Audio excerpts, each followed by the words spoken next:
those licks right there. That was great. This is Who did that?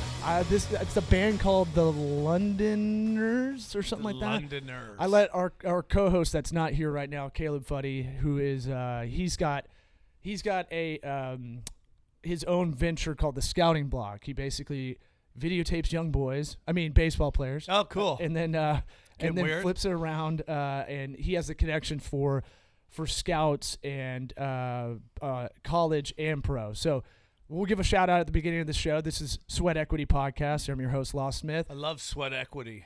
That other voice, that sultry voice you hear on the other side, that's Sam Tripoli, comedian extraordinaire. Yeah. Punch Good to be here. Drunk Sports. Yeah, Punch Drunk Sports. I'm loving it. Awesome show. I love listening to it. Oh, thank you. Yeah, man.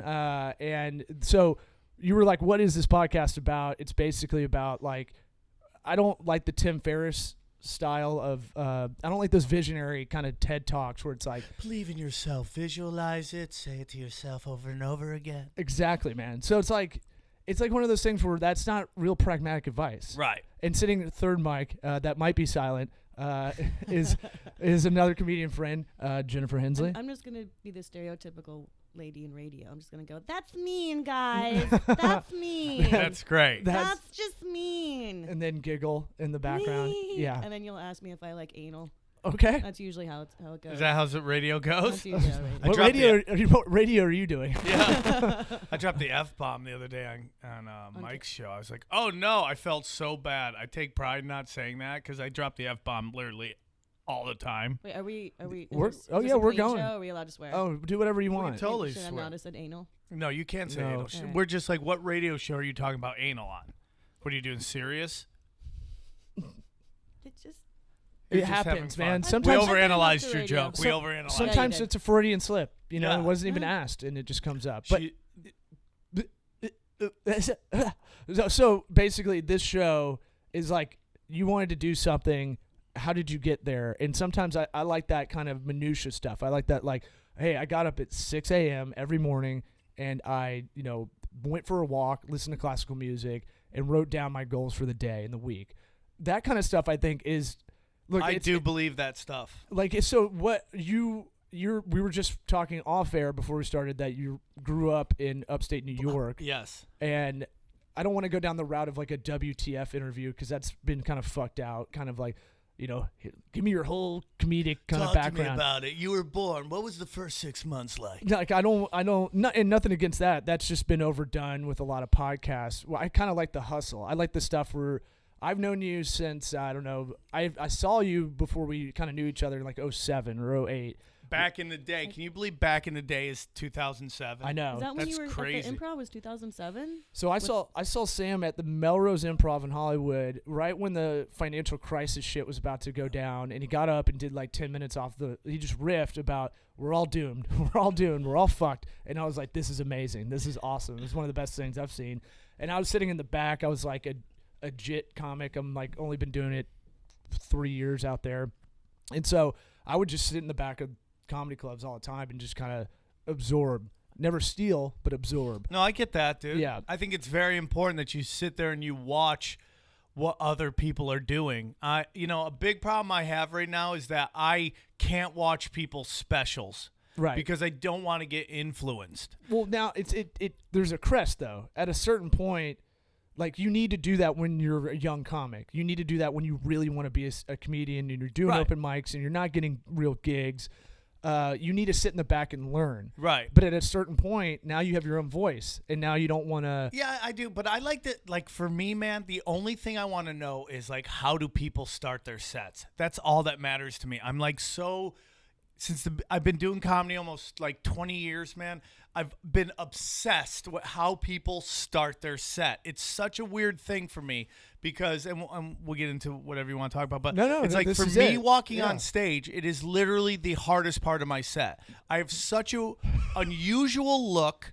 I'm not like most people when they walk up on stage, you know what they're going to talk about. And that is, you can't tell me that doesn't help. Like I know what Gabriel Iglesias is going to talk about. And I think he's a wonderful comic. I think he's a Yeah. great comic. I don't think he gets enough respect Sure. for the great of a writer he is. Maybe he does. He sells out stadiums, so maybe. But I feel like from his peers, maybe he doesn't get the respect. Not that nobody likes him, but it's just like he doesn't get the respect for how great of a writer I think he really is. I know what you're trying to say. Like, if people are talking about like who's hot right now in comedy, he's not really brought up. Yeah. But if you sat in the room with him, you'd like him. I've heard he's a great guy. And Oh, like, I hear he helps out so many people. He's like anybody he thinks is like kind of unknown.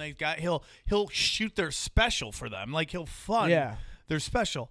But you know who he is when he's walking up. Right. You can almost like I can pretty much guess what somebody's act's gonna be when they walk up on stage. Right. I don't think that's me. Oh, and I think that I have a weird kind of darkness to me when I walk on stage that is like I've been told I'm very dark, which is a weird thing because I try to help anybody all the time as much as I possibly can. Obviously, by my movements in change.org, I'm constantly trying to help my fellows. And he's trying to feel good about putting petitions up on change.org. Something we started before we started this recording. You feel like slacktivism is the way to go. That's really what it is. Yeah. So, so I'm consumed with how people start their act. I love how the wad shit. I love how Well, famous people are and how people who don't know how they started off, and it's always interesting. Yeah. Do you start? I'm trying to remember how you usually start. Do you start soft or you just get right into it? Enough with trying the to anal remember. questions, all Yeah, right? yeah. Jesus Christ. Welcome to Anal with Jennifer. Stop it, guys! You're being mean to me. Okay. I try to start soft. Yeah. Sometimes I don't. Sometimes I just like to rack people, but I try to start soft and just kind of play with the room and have fun, especially when I'm headlining. Like I was talking to my friend Gareth Reynolds, who's like one of my favorite comics working, and he was like going on the road, and I was kind of talking to him about how like doing the road is much different than doing like your power sets in Los Angeles, which are like 10 to 15 minutes, and it's just all about your jokes. Just like you're just trying to rack as much as you can within a 10 to 15 minute set. It's not about getting to know you. There's not enough time. Well, you're talking so a lot, and I'll try to find through lines in like business and startup stuff. Is like you're talking about first impression essentially. Yeah. I mean, we've talked about this. You're not going to get offended, but it's not like you're a huge name, right? So it's Right. like sometimes here's how I always feel about it, and why starting is interesting. And I agree, it's always an audition. So how am I going to get the point across that who I am, what I'm about, in under 30 seconds? So Yes. what's that first thing I'm going to say? And you riff as well. I riff too. So it's like, you're like, all right, well, this could just go any which way. This is Yeah. like a find your own or choose your own adventure book. And it could be like we did the show Thursday and you got up and you went hard and the crowd was like, Yeah. like that's a little aggressive. Like Yeah. you're like a walking, talking Monster Energy drink. Well, you know why? Because I got off stage, and everybody who got off stage kind of had this look of what the fuck just happened there. I looked at Mike. He got off stage, and he's so fucking funny. He's like, "What the fuck is up with this crowd?" And I'm like, "Oh, it was God." fun. I thought the crowd was fun. I don't know, man. He just gave me this look of just like weirdness. So I went up there, and I did go a little hard because I get so excited sometimes. Sure. And I that- just want to start racking people, and But people Do do this in the conference room too. Sometimes you're doing a presentation or you're giving a speech or you're getting that startup funding money and you're so jacked and you're ready to go and you come out of the gate like you have Tourette's almost, like, oh shit, I have 40 things to say and I got to get this out. Right, like, right. Like you almost have a SWAT team that's gonna blow up the building if you don't get these things out in like under 3 minutes. And Because you're sitting in the back and you're walking the room. I saw you kind of. You got to observe. You got to see how this crowd is when the feature's up. Same thing in business. You have to see what's the setting like. You walk in a place and you go, all right, this is kind of a really quiet, calm place. This might be a Christian company. We don't really know. So we got to play it a little bit cooler. But sometimes you come out of the gate and do the antithesis of that. And that sometimes it works. It's I can feast or see you in a famine. boardroom just going around getting everybody clapping their Yeah. hands. Or when you're like weird kind of Oh like yeah, Janet your Jackson Christopher microphone. Titus. Oh yeah. Like microphone. Guys, Slap who's ready chop. to sell? Get it going. Come on. Everyone's like, what is going on here? You guys ready? Yeah. Which is definitely true. It's just like it's such a weird thing. And I'm just, since we're being honest, like I always feel when I'm at this club, it's an audition to do it again. The Tampa Improv. Yes, Yeah. it's always an audition on whether it's gonna. Like I have certain clubs I know no matter what happens, I'm coming back. You know, there's just like I have those certain clubs I've been playing for years, and they'll always have me back, and they know it's either going to be pure rock and roll or it's going to get weird, and they accept it because the room's packed. Yeah, and you build those relationships over time. It didn't happen that way the first time you were there. You go to Vegas a lot. You do a lot of Vegas gigs. Yeah. You lived in Vegas for a while, right? Yeah, I loved it. And That's so where I started. And so, like, you have those relationships now, but when you were first kind of getting there, it wasn't like, oh, yeah, they'll have me back no matter what. You know, it's like, yeah, your average club owner and manager, they're wonderful people, but they tend to like more mainstream stuff. Yeah. You know, they tend to be more into the mainstream comedy because it's a little safer. Sure. And people think I try to be a shot comic. I'm really not. I'm just being honest on say. I like to be. I just tell it like it is. I mean, it sounds crazy, but it really, like, I have a bit about smoking crack. I haven't done it here yet because it hasn't been the right crowd yet. But well, you're in Ybor City. I think this is the right crowd. well, I think it's time to do it tonight. I've been only doing 45. I'm used to doing like an hour 15, you know, and I'm just having fun with it. But I've been like kind of just feeling it out. But every club I do, with the exception of Mitzi Shore. Yeah. Actually, Tammy Bronson's the same way, too. She owns a couple clubs, and she owns this great club in Edmonton. And so Mitzi Shore is the owner of the Comedy Store. This isn't like a comedy nerd crowd, so I got to interject some of the. Yeah. Yeah, the Comedy Store is owned by the legendary comedy club owner, Mitzi Shore. Yeah. And she loved it if you just went up there and had a weird one. And she just, as long as she saw you were working on shit, she's really cool about that. You know, and I was kind of spoiled by working there, and like you leave the Comedy Store, you think everywhere's the Comedy Store, and it's not necessarily always the Comedy Store, and there's a little more science to everything that needs to be done. And so I basically so it's just I like just honesty, man. I just like everything that's honest. I think there's everyone's got a secret about some weird shit they're into. Ooh. You know, right. I think if you're like 35 and you don't have a secret, you're just a pussy, man. You're just a giant pussy, and you're lying. You're either lying or you're a pussy. Wait a minute, hold on. If you're 35, let me get the criteria. Yeah. If you haven't got to a certain point in age where you don't have something weird that you're into that you just don't want to tell anybody, like, you're just weird. I think you're like a fucking freak. I think that everybody's into something, and if we were just more honest with you, weird shit wouldn't go on. You wouldn't have gay guys going into religion, you know, and becoming a priest because they're so ashamed that they're gay. If they could just be themselves, we'd have less of that weird shit going on. We'd have less, you know, Republicans striking down gay laws and just being totally gay. You know, it's just why can't we be honest about being weird? I agree. More old are you, transparency. Law? 31. Okay, so you got 4 more years to come up with. I don't know. We talked about this Thursday night. Like Sam was talking about, he kind of goes in both worlds a lot of the time. With, not the gay community, but the. I'm weird, dude. You're doing stand up, but you're also writing, and people probably don't know the writing side of you. Yeah. Whereas I love small business consulting. Like I love it, and I love stand up. And those two worlds are kind of merging a little bit, but like that's the weird thing of me, I guess. I don't know. I'm not sure. I don't have like a fetish or like step on, you know, some eggshells and I'll get a boner and like. No, maybe it doesn't even have to be sexual. No, I know. Be, I went hyperbolic for fun, right, but it's fine. But I'm saying like, you know. Are you the hyperbolic podcast of record? Like, I feel like you use that more in your podcast than anybody else. I'm just spitballing here, but I feel like I've never used that word ever. Really? Yeah. Really? Yeah. Mm-hmm. Yeah. You use it a lot? Yeah. Hyperbolic? You're like, oh. Yeah. It's But sometimes I say hyperbolic. Yeah, I don't know. I don't know what the look. correct I'm pronunciation. I'm a math guy. I'm not a. You're a number language. cruncher. I like that. Yeah. I wish I was. Yeah, it's a good thing to have, but it sucks because you can't turn that off. Just like stand up, you can't turn off like observing a lot of shit, which makes you good at consulting in a way. Because all we do is walk around and go, "Why the fuck is that?" And like, oh, that's cool. And then you obsess over it. So it actually helps a lot. My least favorite thing in comedy is when people are like, "I only work an hour or two a night," and I'm like, "Fuck that." That's the other way around. You work all the time because your head can't shut off. There's a reason you have to have that lonely 6-pack. To go to sleep after a show in the shitty hotel in Poughkeepsie, New York, or whatever. Or is it New York? Yeah. And you have to just ride that out. 100%, dude. It's very. some people are like, oh, you're a comic, it's great. It's like, you just got to work an hour a night. I'm like, nah, dude. No. It is like 9 to most people have 9 to 5. I've literally, when I'm not lying to you, a 24/7 job. It's like the only time I'm not working on my career is when I'm sleeping, and if I could do it then, I would do it too. It's like, and I don't imagine you sleep very well. I don't. Well, she's asking me, what time did you get up today? I get up every 3 hours and I freak out, like, what the fuck's going on? And Sweet. Then I go back to sleep, Well, and I wake up. What the fuck?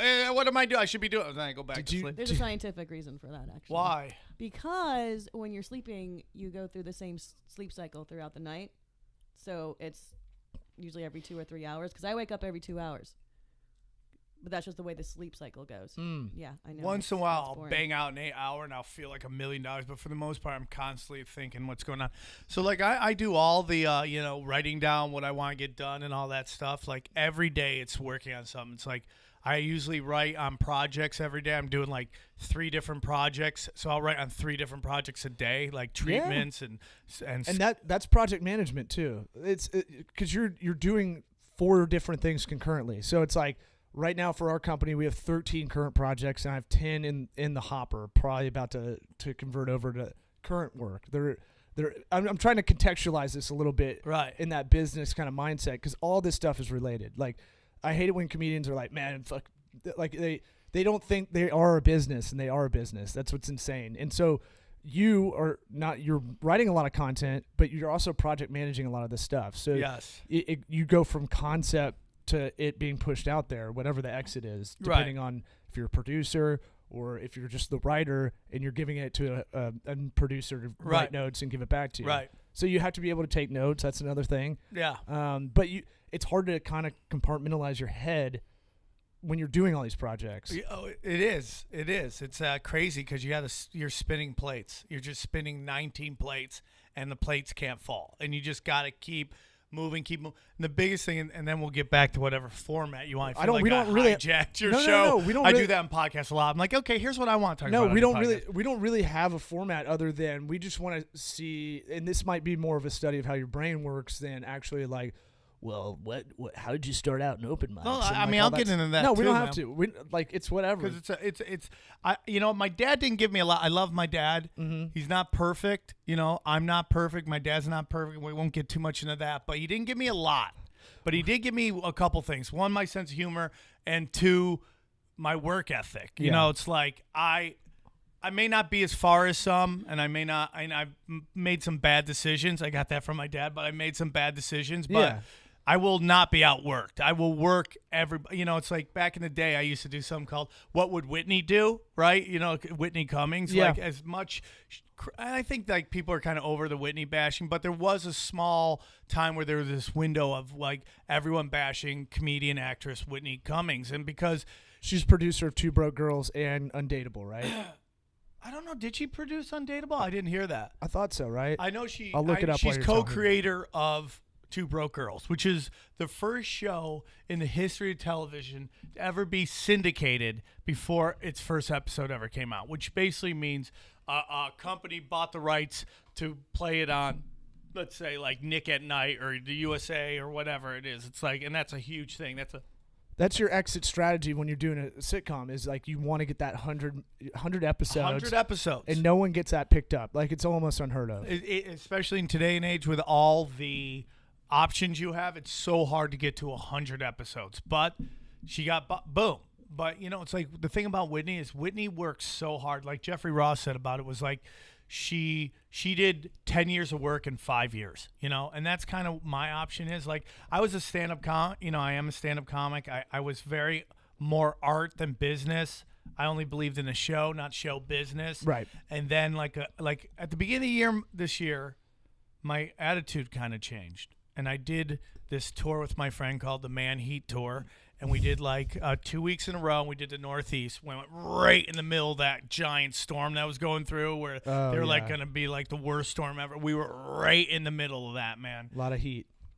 We had to bring the heat because everybody was cold. And we did really well, man. I was pretty impressed with the numbers we had. Like, again, for 2 guys that aren't super well known. You know, we had some good numbers. Like I have a sneaky underground following. You know, I'm not like a Rogan or anything like that, but I'll come into town and I'll actually be impressed with how many people actually came because they listened to my podcast or stuff like that. So we did pretty well, but I realized, man, it's just like it's all about famous people.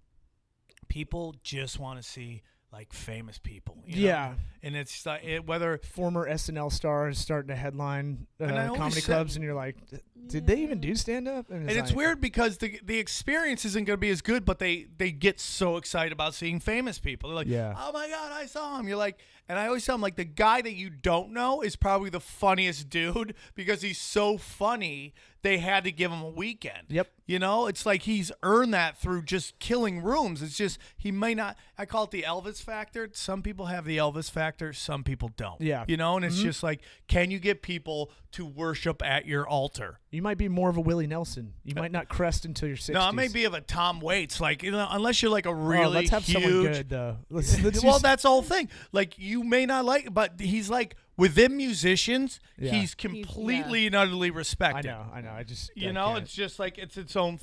It's like you might be that guy who crushes so hard that only your peers like appreciate what you're doing, and that's fine, man. It's like at least somebody likes you. You'll be a Tom Petty. How about that? I'll take anything at this point. Who do you guys think someone's like? What? Name Like someone that you underrated. think Well, is like I think that. Sam's one of the more underrated Right. comedians in the country. It's like I've seen him a bunch, obviously, but it's like you. I'll listen to the interviews you're on. You don't walk through it. You're into it. Like you're into this right now. Yeah. Like jacked up. You were asleep no less than an hour ago probably, and you're just like ready to go because you're like, and you're doing this on a Saturday. You don't have to do this. So there's Well, that, you're my friend. Yeah, no, but that's the other work ethic part of this. Like, you could just be like, hey, man, I don't really feel like it. You know, let's just go fucking watch X-Men or something like that. But it's like, you know, you're going out of the comfort zone to do this. So that that's the work ethic. But B, like, it just may take a while. It's the Ron White kind of stuff where he didn't really like until he was Foxworthy's opener forever, and he was big in Texas, but it didn't really crack. Oh, until dude, late. yeah, he was living with his mom when they blew up, and he's at the Comedy Store now. And Yeah. I love watching him. I love his style. I love all that. But it is this weird kind of thing. So I do that tour, and I realize things change. So I used to be take everything, like I just invested my heart and soul in every single thing I did. Yeah. Which is good in one way, but I just think in the environment of comedy right now, it's not the best way to operate. It's like, for me, it's just like you can't take every project you do and make it personal. You work hard on it and you do your best, but I mean, within comedy, it's all about just throwing as much shit against the wall, hoping something would stick. Like, I had this Naughty show forever, and that was my baby, and I was just like, I'm gonna get this on TV, and it was just like, and it was all I focused on. Manager's like, come up with something else. I'm like, no, this is it. This is where I heard about you getting your face sat on by a stripper or something. Oh yeah, a dude. porn star. Yeah. For those that don't know, the no, Naughty Show. That was a different story, and I tell that story on stage, and I just watch people stare at me. But again, it goes back to this real thing. I did this show in Newport, Dana Point, and this girl heckled me. That's south of L.A., north of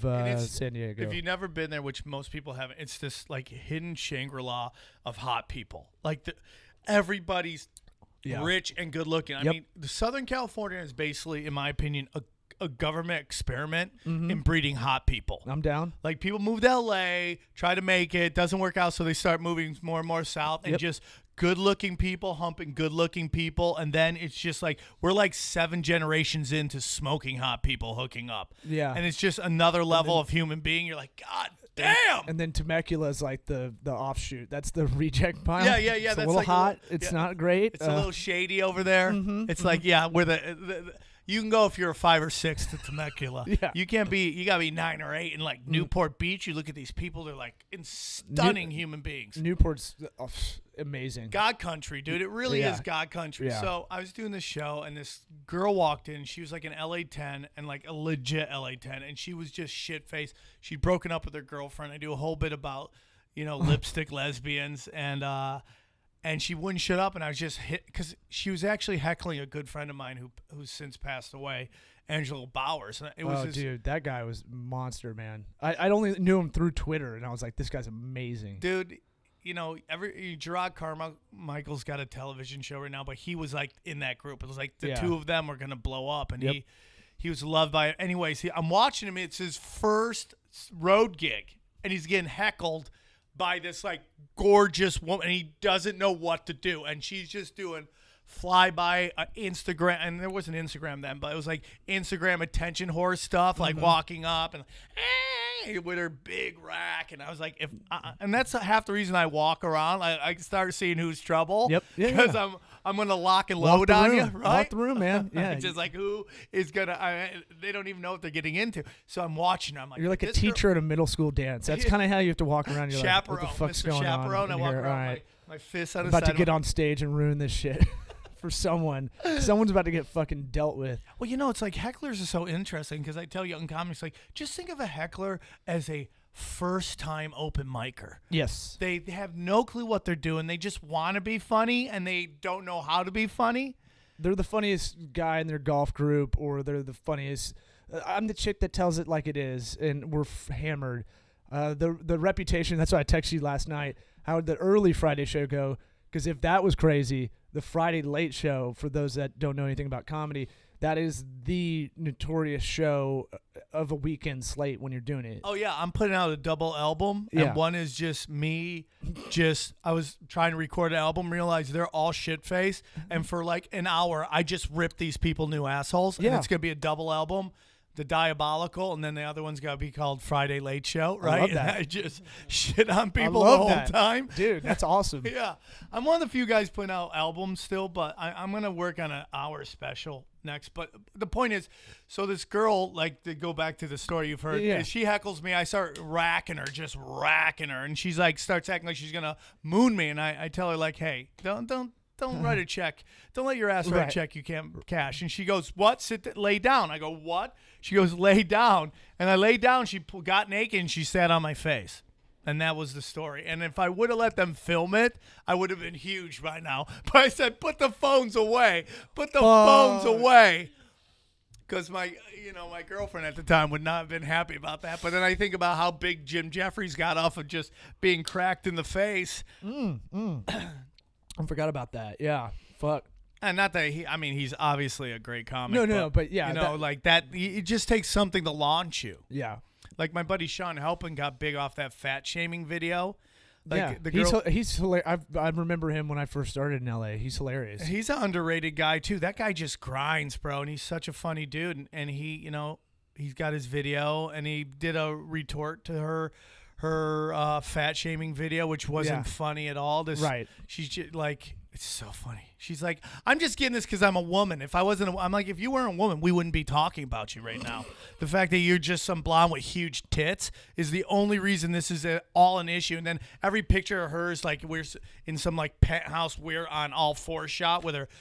She has a shirt on, She's but a her comedian, jugs hanging though, out. right? Well, yeah. Oh, I have this whole thing with Esther Koo. Have you ever heard of Esther Koo? Yeah. Like she goes crazy. She went crazy on me one time on this podcast. Really? Yeah, because She lives in Miami, I think. I think she's New York. Oh, I don't know. I mean, I only know her. But she ends her set with finger blasting herself. She literally fingers herself while she does her dates where she's going to be. And I'm like, Oh yeah, and I've then heard I'm- that. And I'm going to hear about how it's so hard to be a woman in comedy. It's It's- like, what are you talking about? I heard. I think I listened to her on Kreischer's podcast, and she did that, and I was like, "What the? This is cool. I mean, it's This is amazing." It's easy. It's easy shit. But then don't cry about how hard it is to be a woman. So that was where that is. I like chaos, dude. Yeah, I love chaos. I live for chaos. you And- love. You were saying you loved walking around Ybor City, which is like Tampa's Bourbon Street, because not everybody that listens to this is kind of in this area and knows it. So it's the 7th Avenue's here, like 6th Street in Austin or Bourbon Street, and it's just fucking chaos. Like Friday and Saturday nights out here, there's a goddamn baby stroller that has a huge goddamn snake. I hate snakes so much. I hate snakes too, dude. And- I owned a snake for a short time, and nothing was worse than feeding it. I hated doing it. I lasted for about 6 months. I'm like, I can't do it, Why'd you dude, get the snake then? because I thought it would be cool. At Enough that with time. the anal, all right? Yeah. I'm gonna keep going back to that. What about the guy who took a shit and That's our callback for the Yeah. rest of the show. an anaconda went up the toilet and bit him in the nuts? Like No, recently? really? Yeah, I always think dude. that They that's just show an the urban picture legend. of the anaconda through the toilet seat. It was CGI, just like that. You just alligator. think at the alligator CGI, you trust nothing. No, There's I don't. another alligator video the next day. Of And the they same saw it again? alligator? Yeah, it's a real alligator. What does it eat? That big? What does it eat? Everything, Yeah. just anything. Birds. Dogs. Yeah, That's what sucks. it'll eat a most. dog. Yeah. You think they're gonna try kill it? I No. think they have to, don't they? No. Like if they catch it. I don't know my if they. understanding is I don't know if you can legally. Well, my understanding. Why is should you they can kill catch it, though? Because there's so many alligators now that they can actually cause problems. My understanding. Let it eat the other alligators. Yeah. There's a video of that. Did you but ever they're see not that video cannibal- where the big alligator eats the little alligator? No, but I will after this. That's a CGI too. You don't trust anything. My understanding was that if you catch an alligator and it's a certain size, you actually have to kill it, and then they sell the meat and the skin and whatever. This sounds like a setup. I No, thought no, this I was gonna be a swear to God. setup for No, a no, no. Florida joke, and No. like, No, this is what I heard. And I know they do that in Louisiana. well, Where if it's a let's certain not follow size, you what have to they kill do. it. Yeah, let's not do anything Louisiana does. So, gators aside, so you're right in this crux of like, you're doing a lot of projects, but you feel like you're kind of spinning your wheels a bit, and you're trying to. Sometimes we're talking to people right in the middle of like what they're trying to figure out. Not like you're in a crossroads, Bone Thug style, but like you're like we were talking the other night. It's like, what do I? You're trying to figure out. It seems like comics always have the introspective kind of thoughts, but sometimes they're not good introspective thoughts. Meaning that you're really trying to think about it as your own manager in a way. What would if I could take part of myself and be my own manager, what would that be? And going like, fuck it, man, I just need it. I'm going to do an hour. I need to have this other hour out there. My thing with that is like, there's so many hours now. What do you do? Like, how do you set yourself apart?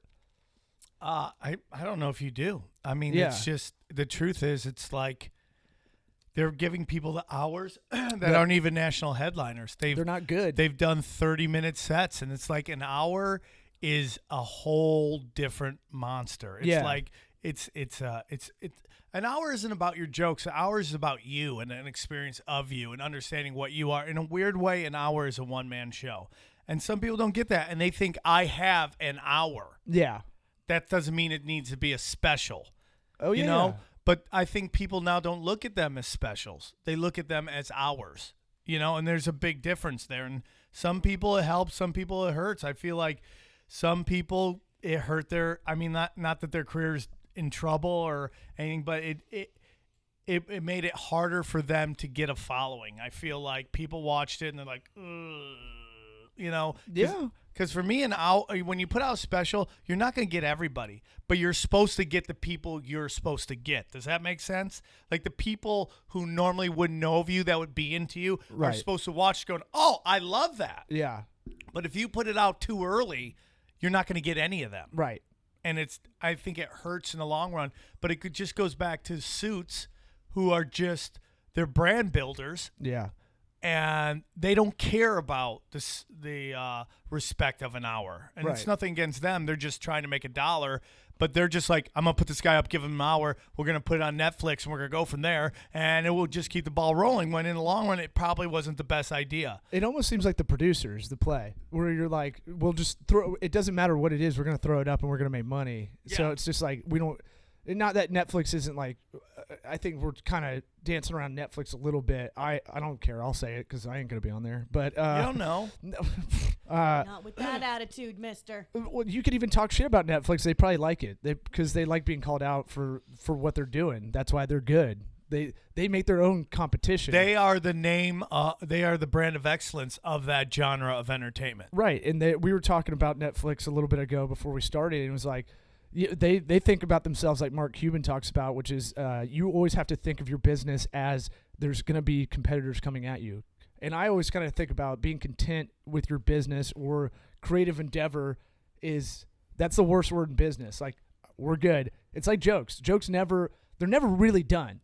right? So like, Well, the worst is when you record an album and then you get this great tag for a bit and you're like, oh, fuck, man. Is that joke done? Do you take that joke and throw it away? Yeah. Because right now there's an arms race in comedy yeah, where everybody feels they got put out an hour every year. And I just don't think no, everybody, and even a lot of the guys who are the bigger names who are putting out an hour every year, I don't feel like they're doing themselves a service by putting out an hour, because as great as your hours in a year, I really do believe in 2 years it'll be better. And sure. there's some people who can put out an hour and it really crushes. Like Joe Rogan could put out an hour and it really fucking is good shit. Like he's a great, his riffs are like really, really well thought out. So even when it's a riff he's doing, it's still a pretty polished bit. But there's a lot of guys rushing to put it out, and I was doing that too. Like I put out an album 2 years ago, did really well. So now I got this other one that I got to start editing and putting out. When do you think it's coming out? Well, I'm going to listen to it again tonight. The problem is the guy who recorded didn't do a great job recording the audience. And oh yeah, we were talking about this. Yeah, so that sucks. it does suck because it takes a little of the ambiance of the room as you're performing. Because I listen to my other ones and it's crush fest, and you listen to this one and the jokes are great. Yeah, But there's not that laugh in the back. Part of me wants to take a weird sitcom canned laughter and load it through the back of it and just have it be like Saved by the Bell. just be like, the guy who recorded this didn't record the audience. It's fuck it, have fun, enjoy it, and put it out. Just make it this weird ass album. Try that with a track and see how that goes. Well, of course, I'm not gonna do a whole thing and then realize it sucks. Canned laughter. But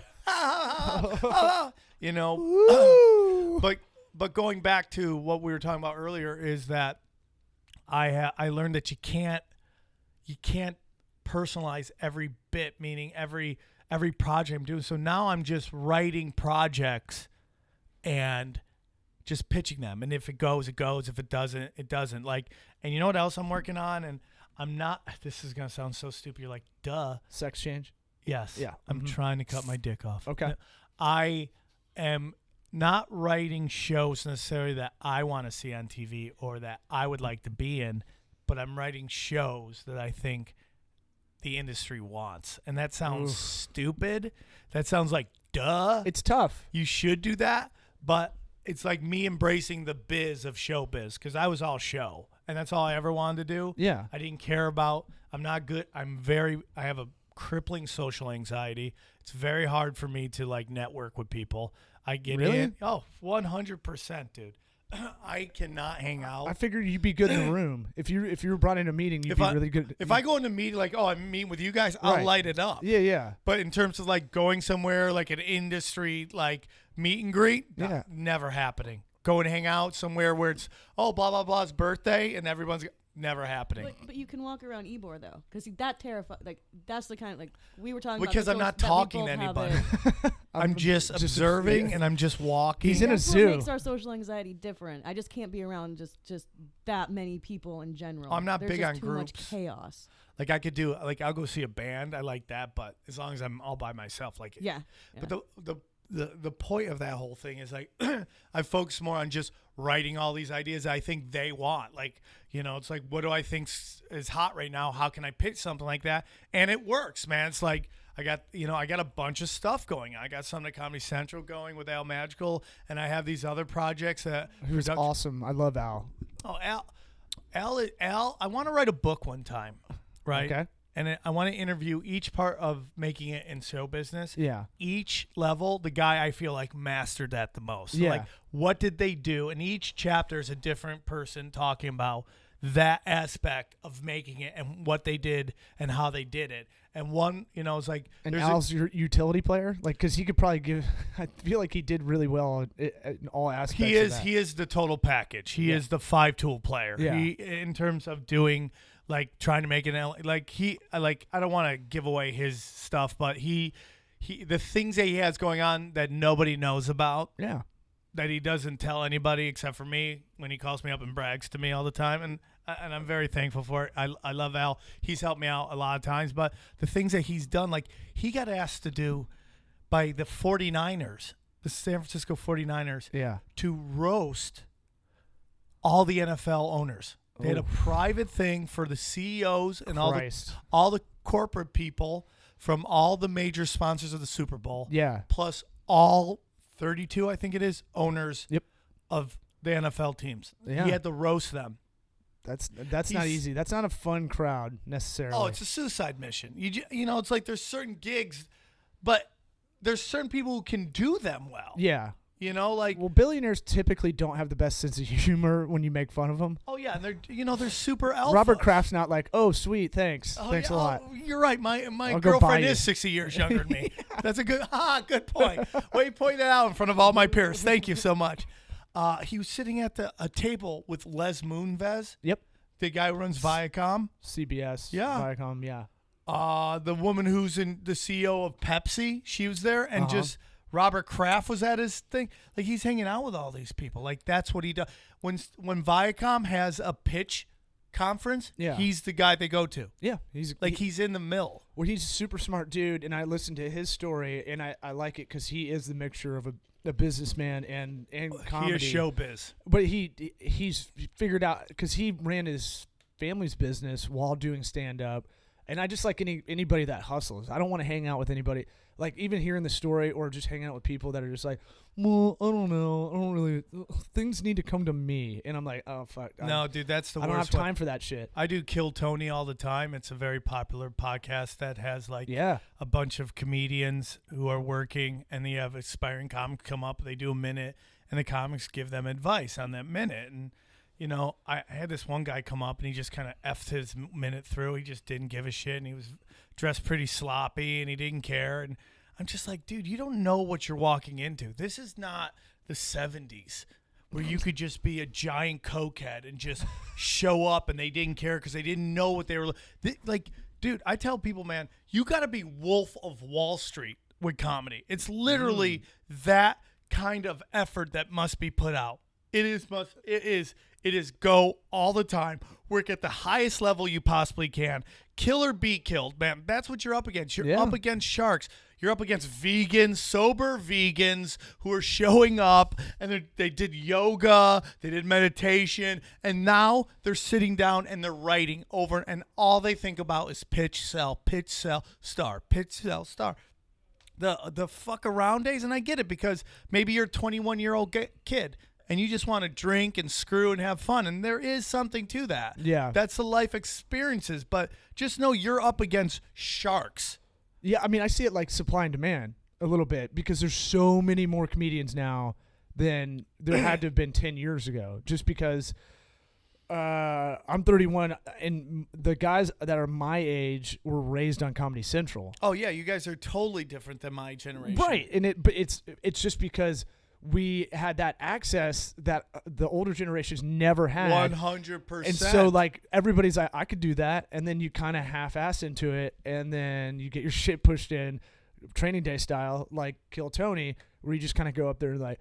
And they're millennials, and they just have never been told you're retarded and you don't know what the fuck you're doing. And you just see the look on their face, you know? And it's just like, I'm not the greatest. Like, I was in acting classes, and you would see these millennials come in, these shiny, pretty millennials, like just gorgeous people, and they got told by the acting instructor, acting teacher, what are you doing up there? That was horrible. And you just saw a fracture in their skull, and then they never came back. They never came back. So that's another good kind of thing to pull out of this, of us just kind of shooting the shit, is like, being able to take constructive criticism.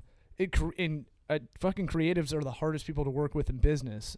And I'll tell you from the other side of that, the other side of the table is like, and you talked about this earlier, is like, you think your idea is super precious. You think this thing's very precious. I'm the artist. I'm the thing that made this thing happen. You couldn't do this without me. But you, as the artist, you get a stranglehold. And I was telling someone this the other day. It's like, no creative, and I work with a lot of graphic designers and, you know, video people and all this stuff, and it's like, they can't talk shit to me because I run in both worlds. And I go, well, yeah, I do stand-up, so you can't really tell me, like, you need your safe space and all this shit to, like, get your work done. You fucking figure it out. Like, if you need to carve out 4 hours, turn your phone off and get to work. But put your goddamn head down and go do it. And so my thing is, like, the creative process, don't think, like, just because you made a logo that you own that brand forever. No, that's your job. You made that logo. You're good at it. But at the same time, like the person who made the Nike logo, I'm sure tells everybody how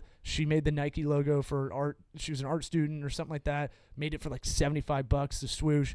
And then they took and ran with it. I'm sure that story's been told a billion times. I'm sure she's at the bar all the time drinking another shot at noon going, I made that logo. Or it smells like patchouli because it's probably Oregon. And it's, just at some farm to table restaurant and just like, hey, Nike logo right here. Like, but my thing is, don't feel precious. These things, I almost look at it like a Jewish sense. Like, because Jewish people don't think you can't hold on to these items.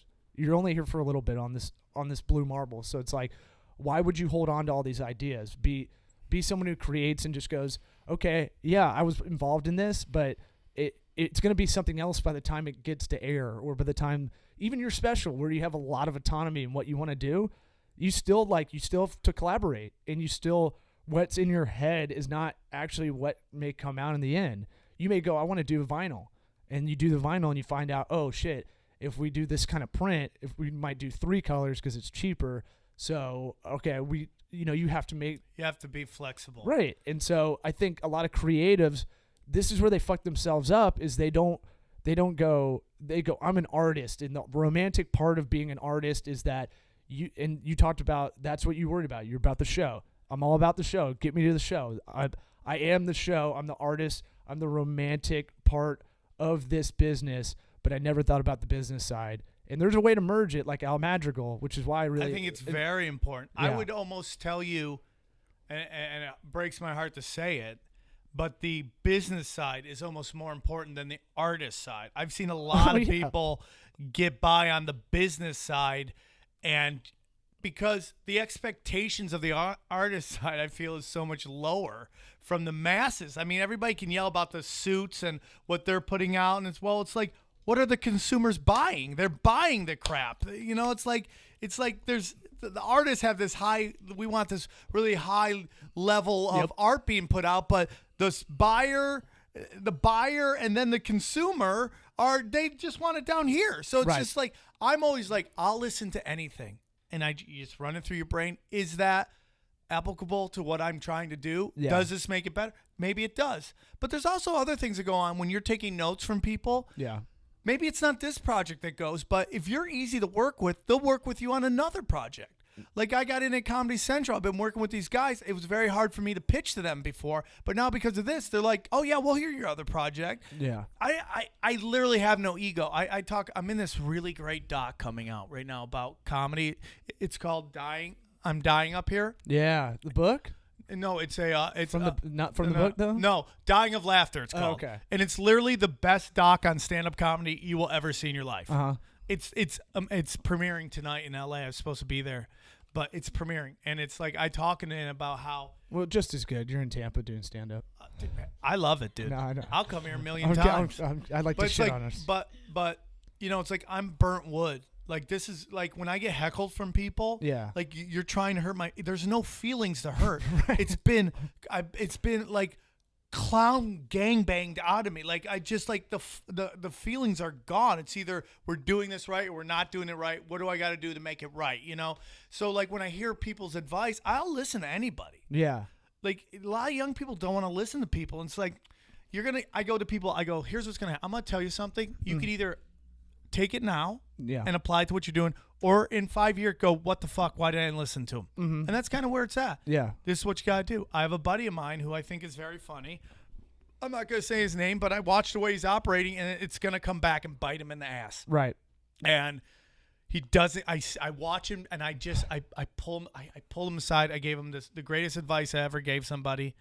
And it's just like, and I'm just saying because I thought about it, like, how can I talk to this guy and tell him what he's doing? And like, I've seen it happen to me, in weird ways I've operated, where I've had people who've had, like, I guess when I was young, I was very, because I was a very, like, insecure person. I was very, like, I just, you know, even as in high school, I was always felt I never got respect, and I always had a weird way of operating it. My dad told me all this shit before, and it was a horrible way to deal with people. So I kind of took that to Hollywood, and I scorched the earth, and it was a horrible way to do it. But I always felt like I was treating people well. Well, some people I didn't, and it later came back to bite me in the ass. Yeah. And it's taken me a while to mend those fences and build that bridge again with them, and I have. But it's like, you don't understand, man. People remember how you treat them when they're running around from open mic in backpacks and stuff like that.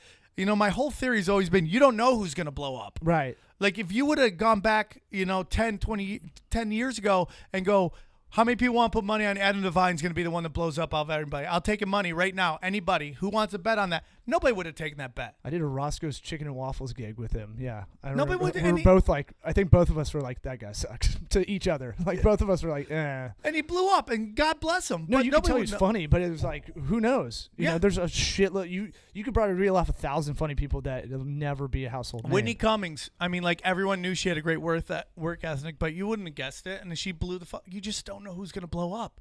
Yeah. So when you treat people like shit, yeah, you just don't know where they're going to end up, man.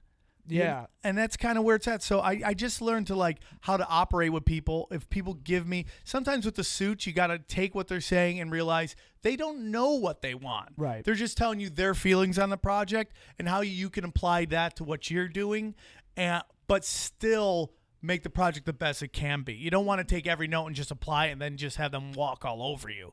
You want to be able to go, okay, I hear what you're saying. Let me see if I can do this and still make it the best it can be. Yeah. You're a commodity. Yeah. Don't think of it as precious. You're a commodity. They want to take you as a chunk of some unit, and they want to maximize the profit potential out of that. I always tell people this when I'm talking to young. How long do we do this? We'll wrap it up in a second. I mean, I can go for as long as you want. It's up to you. I know. Okay. I know. Oh, dude, we can spin a yarn between both of us. It's not. That's why we got to keep it to an hour, because we'll go out rant. We'll rant each other. But yeah, go ahead. The way I've changed the way I operate in Los Angeles. Yeah. Is I think of myself as McDonald's. Okay. Okay. And this is, how does McDonald's make their money? Low cost, everywhere. They market share. Basically this. They make their money two ways. Okay. Selling hamburgers. Yeah.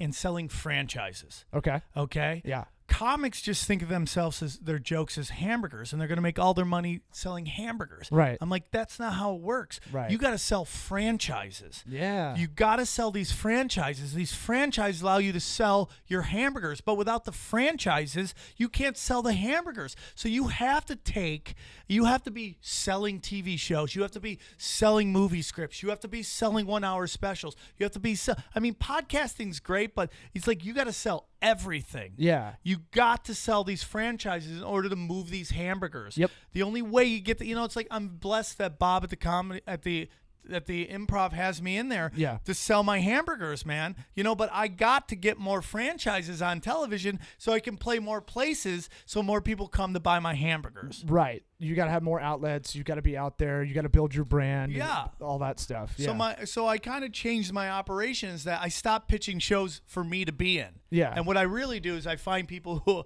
and this is a little secret I'm giving out, but I find people who got stuff going on who the industry loves. Yeah. And I help them come up with ideas. And because most of them are really young and don't know what the fuck they're doing. Well, that's a good thing to do, though, because what I do is I have a bunch of guys that are 10, 15, 20 years older than me, and I go, hey, man, I know where we're at right now. We're doing well with our business, but I know that there's going to be a bigger company that needs our consulting work, and I need to be able to call you and to kind of be a mentor, but it's going to be like, hey, I got this big franchise. I have McDonald's maybe or something that's going to come our way and needs our help on something, some kind of creative or whatever it is. I want to be able to call them and ask for information. You're doing it the other way, where you're like, hey, let me help you out, but not in a scummy way. Because I feel like there's guys that used to do that back in the day, where they go, hey, let me help you out. I'll be the guy. And like that's not the way you're approaching it. You're like, hey, let me tell you how Punch Up works, and let me tell you how like. I go to them. What do you want to do? And I listen to them, and I help them basically create their vision. Right. because I know how to do it. I've pitched, I've sold, and I've done that stuff. So I know how to take what they're doing. Right. How, and like working with Al changed my vision. He sent me a treatment of, I sent my idea, he sent it back polished, Yeah. and I got to look at it. I think about how to I work with a friend of mine named Josh Nasser. He's a phenomenal person. He sold a bunch of shows, and he's working with me and Al on this Comedy Central thing, and he helped me sell it. And he's really good at mining a treatment for a TV show. Yeah. And it's like, that's what because it's a buyer's market right now. There's so many outlets, and they're so in competition with each other. They want everything. They just want you to go tell them what they need to buy. Yeah. And that's kind of where I'm at. And I think that's a good place to stop. Okay, You I feeling started good? comedy in Las Vegas. I did it for a couple years. I moved to LA, and I got in the Comedy Store, and then I started doing really well. And then I got a TV show. It was called Spike TV, and I started touring everywhere. And then I kind of made a mistake. I got into cocaine, and I did a lot of cocaine. And for the last 7 years, it's kind of been weird. And then for the last couple years now, I've been kind of kicking ass and going really good. And I work on just writing every day. I do a vision board. I write for 10 minutes about what's going on in my life, and then I put down like the 5 or 6 things I want to do this month, this year, this thing. And then I work on that, and I write, and then I perform, and I treat people well. And that's a big thing. I treat people really nice. That's the biggest thing. It's like treat people well, and it will come back to you. And then so now I'm on this podcast. Yeah, I like it. I love that you had that just ready to go in the hopper. Thanks for doing this. Anytime, Law. I love you. Sweat I think equity, the world man. of you, dude. Yeah, you're my. You become fast friends with people, and immediately as soon as you stayed at my house, I think 5-6 years ago when you were doing a one-off gig, I was like, I like this guy. Thanks. He's got a lot of moxie, as they call it in the business. Jen loves anal. Ooh, okay. Jennifer. Yeah. Hey, Jennifer. I'm still here. That's how we I'm call still back. here. That's I how was you call hanging in. back. I All was right. hanging in. Thank y'all for A couple listening. times I Sweat Equity drifted off. Podcast. Subscribe, rate, review. That's the cheat code that gets us up the rankings. And listen to Punch Drunk Sports. Y'all do like 3 hours, right? We do 2 hours. 2 hours every week. Every week, every Tuesday from noon to 2 Pacific Standard Time.